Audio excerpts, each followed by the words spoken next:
लेकिन ये जो ज्ञान की खोज थी ना, ये सिर्फ जंगलों तक ही सिमट कर नहीं रही।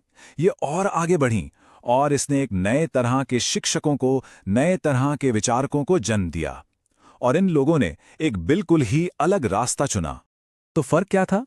देखिए, एक तरफ थे वो ऋषि मुनि जो जंगलों में अपने आश्रम में रहते थे और जो उनके पास आता था उसे सिखाते थे। और दूसरी तरफ थे ये नए विचारक।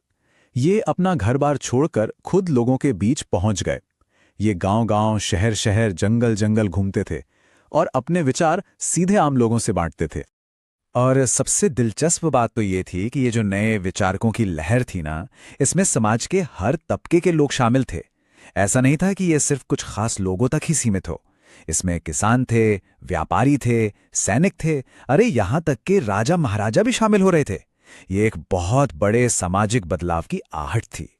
और घूमते फिरते ज्ञान बांटने वाले शिक्षकों की इसी परंपरा से दो ऐसे महान विचारक निकले जिनके विचारों ने भारत के इतिहास की धारा ही मोड़ दी। वो थे महावीर और गौतम बुद्ध। तो आखिर उनकी शिक्षाओं में ऐसा क्या खास था?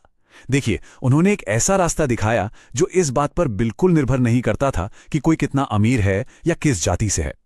उनका पूरा जोर था व्यक्तिगत आचरण पर, नैतिकता पर और अपनी अंदरूनी समझ पर।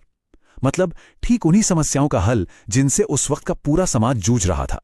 और आखिर में ये पूरी कहानी हमें एक बहुत गहरे सवाल के साथ छोड़ जाती है। ये बात सिर्फ पुराने भारत की नहीं है, ये आज भी उतनी ही सच है। सवाल ये है कि जब भी कोई समाज अपना रास्ता भटक जाता है, जब पुरानी व्यवस्थाएं काम करना बंद कर देती हैं, तो फिर नए रास्ते दिखाने वाले लोग आखिर आते कहां से हैं?